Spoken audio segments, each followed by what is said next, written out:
What causes, say, heroin addiction? This is a really stupid question, right? It's obvious, we all know it. Heroin causes heroin addiction. Here's how it works. If you use heroin for 20 days, by day 21, your body would physically crave the drug ferociously because there are chemical hooks in the drug. That's what addiction means.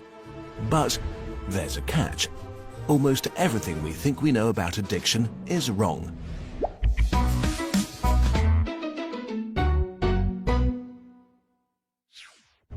If you, for example, break your hip, you'll be taken to a hospital and you'll be given loads of diamorphine for weeks or even months. Diamorphine is heroin.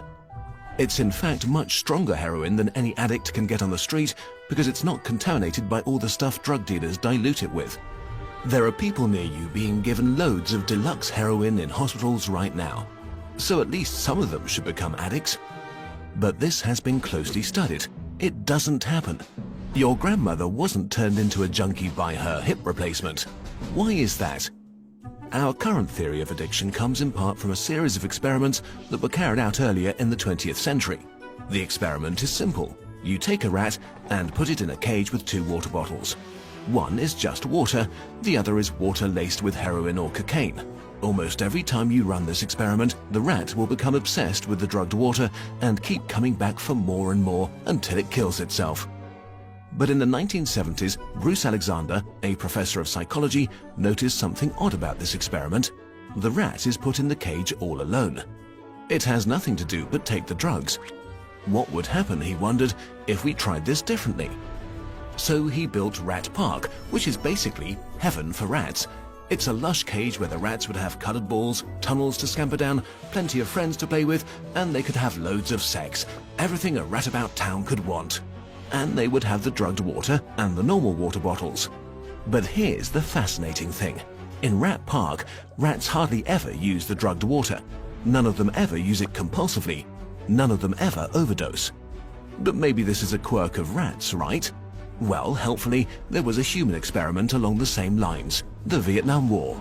20% of American troops in Vietnam were using a lot of heroin. People back home were really panicked because they thought there would be hundreds of thousands of junkies on the streets of the United States when the war was over. But a study followed the soldiers home and found something striking. They didn't go to rehab. They didn't even go into withdrawal. 95% of them just stopped after they got home. If you believe the old theory of addiction, that makes no sense. But if you believe Professor Alexander's theory, it makes perfect sense. Because if you're put into a horrific jungle in a foreign country where you don't want to be, and you could be forced to kill or die at any moment, doing heroin is a great way to spend your time. But if you go back to your nice home with your friends and your family, it's the equivalent of being taken out of that first cage and put into a human rat park. It's not the chemicals, it's your cage. We need to think about addiction differently. Human beings have an innate need to bond and connect. When we are happy and healthy, we will bond with the people around us. But when we can't, because we're traumatized, isolated or beaten down by life, we will bond with something that gives us some sense of relief. It might be endlessly checking a smartphone, it might be pornography, video games, Reddit, gambling, or it might be cocaine. But we will bond with something because that is our human nature. The path out of unhealthy bonds is to form healthy bonds, to be connected to people you want to be present with. Addiction is just one symptom of the crisis of disconnection that's happening all around us. We all feel it. Since the 1950s, the average number of close friends an American has been steadily declining. At the same time, the amount of floor space in their homes has been steadily increasing. To choose floor space over friends, to choose stuff over connection. The war on drugs we've been fighting for almost a century now has made everything worse. Instead of helping people heal and getting their life together, we have cast them out from society.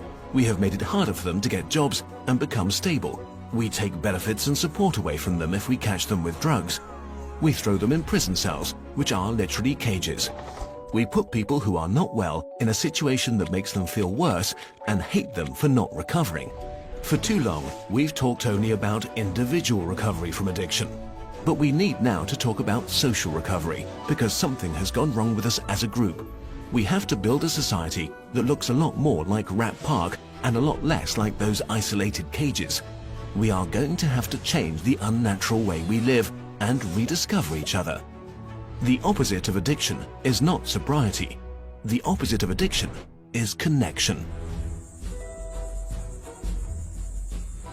This video is a collaboration with Johann Hari, the author of the book Chasing the Scream, The First and Last Days of the War on Drugs. He was very kind to work with us on this video to spread the word. We recommend that you give the book a try. Our videos are made thanks to your support on patreon.com. If you want to help us make more of them, we really appreciate your support. We made an interactive version of this video together with some friends. See the link in the description.